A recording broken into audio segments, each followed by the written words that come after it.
ചന്ദ്രബാബു നായിഡു രാജ്യത്തെ ഏറ്റവും ധനികനായ മുഖ്യമന്ത്രി. ഏറ്റവും കുറവ് ആസ്തിയുള്ള മുഖ്യമന്ത്രിമാരിൽ മൂന്നാമൻ പിണറായി. രാജ്യത്തെ മുഖ്യമന്ത്രിമാരുടെ ആസ്തി പുറത്തുവിട്ട association for Democratic reforms report പ്രകാരം ഇന്ത്യയിൽ മുഖ്യമന്ത്രിമാരിൽ ഏറ്റവും സമ്പന്നർ ആന്ധ്രാപ്രദേശ് മുഖ്യമന്ത്രി ചന്ദ്രബാബു നായിഡുവാണ്. 931 കോടിക്ക് മുകളിലാണ് ചന്ദ്രബാബു നായിഡുവിന്റെ ആസ്തി.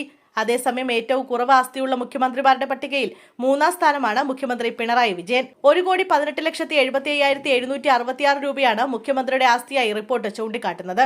പട്ടികയിൽ ഏറ്റവും കുറവ് ആസ്തിയുള്ളത് പശ്ചിമബംഗാൾ മുഖ്യമന്ത്രി മമതാ ബാനർജിക്കാണ്. 15 ലക്ഷം രൂപയാണ് പശ്ചിമബംഗാൾ മുഖ്യമന്ത്രി മമതാ ബാനർജിയുടെ ആകെ ആസ്തി. രാജ്യത്തെ എല്ലാ മുഖ്യമന്ത്രിമാരുടെയും ആകെ ആസ്തി 1,630 കോടി രൂപയാണ്. ഓരോ മുഖ്യമന്ത്രിക്കും ശരാശരി 52.59 കോടി രൂപ എന്നിങ്ങനെയാണ് കണക്ക്. അരുണാചൽ പ്രദേശ് മുഖ്യമന്ത്രി പേമ ഖണ്ഡുവാണ് ഏറ്റവും ധനികരായ മുഖ്യമന്ത്രിമാരുടെ പട്ടികയിൽ 2-ാം സ്ഥാനത്ത്. ഖണ്ഡുവിന്റെ ആസ്തി 332 കോടി രൂപയാണ്. കർണാടക മുഖ്യമന്ത്രി സിദ്ധരാമയ്യാണ് സമ്പന്നരിൽ 3-ാമത്. ഏറ്റവും കുറവ് ആസ്തിയുള്ളവരിൽ 2-ാം സ്ഥാനത്ത് ജമ്മുകാശ്മീർ മുഖ്യമന്ത്രി ഒമർ അബ്ദുള്ളയും 3-ാം സ്ഥാനത്ത് പിണറായി വിജയനുമാണ്. അതേസമയം 2023-24 കാലഘട്ടത്തിൽ ഇന്ത്യയുടെ ശരാശരി പ്രതിശീർഷ വാർഷിക വരുമാനം 1.85 ലക്ഷം രൂപയാണ്.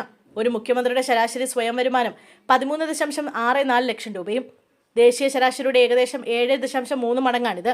മുഖ്യമന്ത്രിമാർ 2 പേരാണ് ശതകോടീശ്വരന്മാരായുള്ളത്. ശരാശരി ആസ്തി 52.59 കോടിയാണെന്നും റിപ്പോർട്ടിൽ പറയുന്നു.